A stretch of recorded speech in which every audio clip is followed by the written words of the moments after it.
Bismillahirrahmanirrahim. Assalamualaikum warahmatullahi wabarakatuh. Alhamdulillah, bersyukur kepada Allah Subhanahu wa taala. Selawat beriring salam tercurah kepada Rasulullah sallallahu alaihi wasallam.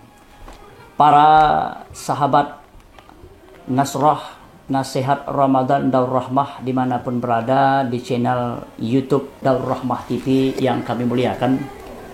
Pada Ramadan yang ke-8 ini kami mengutip daripada ayat yang lazimnya kita dengar ketika di bulan Ramadan, yaitu surah Al-Baqarah ayat yang ke-183 yang berbunyi, A'udzubillahi minasyaitonirrajim, ya ayyuhalladzina amanu kutiba alaikumussyiyam kama kutiba alal ladzina min qablikum la'allakum tattaqun ayyaman ma'dudat. Kita tahu ini adalah ayat yang memerintahkan kita berkewajiban melaksanakan ibadah puasa. Namun perlu kita ketahui bahwasanya di sana juga kama kutiba alal ladzina min qablikum. Ternyata puasa ini juga diwajibkan kepada umat sebelum kita. Maka siapakah umat yang diwajibkan sebelum kita ini? Saya contohkan ada beberapa. Misalnya yaitu Siti Maryam melakukan puasa bicara menjelang melahirkan Isa alaihissalam, dan akhirnya beliau mendapatkan pencerahan terang batinnya. Itu dia puasa, tapi puasanya apa? Menahan untuk tidak berbicara kepada manusia sampai menjelang kelahiran Nabi Isa alaihissalam.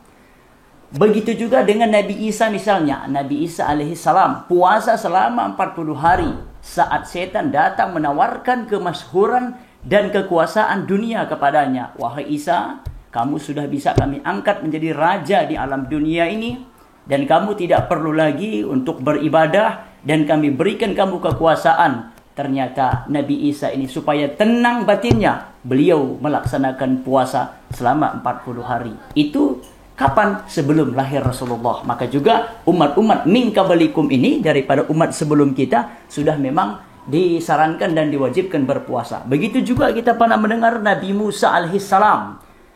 Beliau menjelang diturunkannya wahyu yang dikenal dengan Ten Commandment. Kita tahu ada 10 perintah suci kepada Nabi Musa alaihissalam. Beliau juga melakukan puasa selama 40 hari. Nah, kebiasaan puasa ini juga yaitu terjadi kepada yang dilakukan oleh Talut saat akan menghadapi tentara Jalut yang terkenal perkasa dan sangat zalim.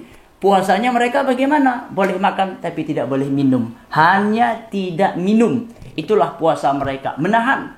Begitu juga dengan Nabi Muhammad SAW, Nabi besar kita, junjungan kita. Beliau melakukan puasa di bulan Ramadan, mampu menenangkan pertempuran yang paling kolosal dan bersejarah dalam Islam. Dengan sebab mereka berpuasa ini, maka mereka memenangi yang namanya perang Badar.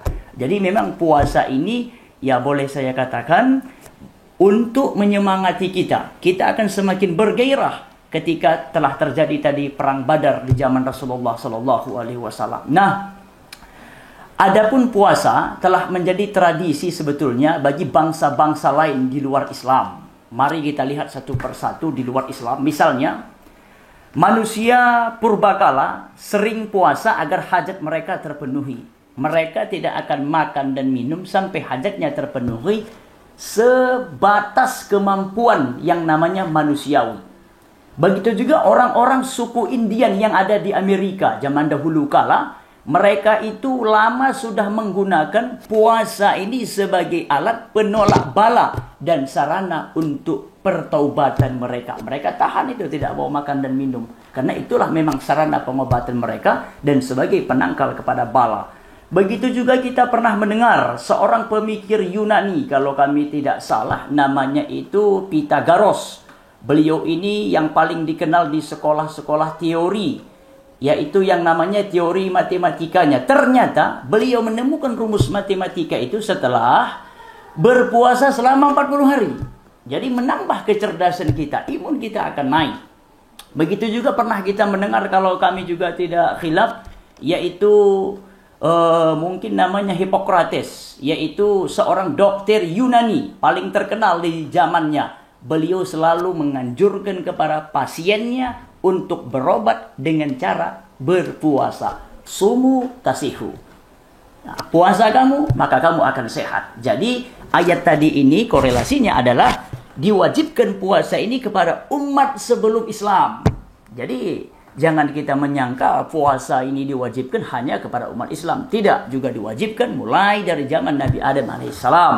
Begitu juga kita pernah mendengar, kalau kami tidak juga khilaf, yaitu Siddhartha Gautama pun meninggalkan singgasananya. Beliau mungkin mempunyai singgasana yang megah, kemudian ia berpuasa untuk mendapatkan penerangan budi dan akhirnya menjadi orang nomor 1 di dalam agama Buddha.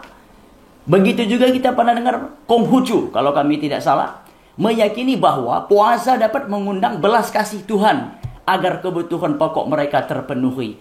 Begitu juga dengan bangsa Babilonia dan Mesir kuno jauh sebelum ada Islam. Mereka melakukan puasa untuk pertaubatan dalam tradisi mereka.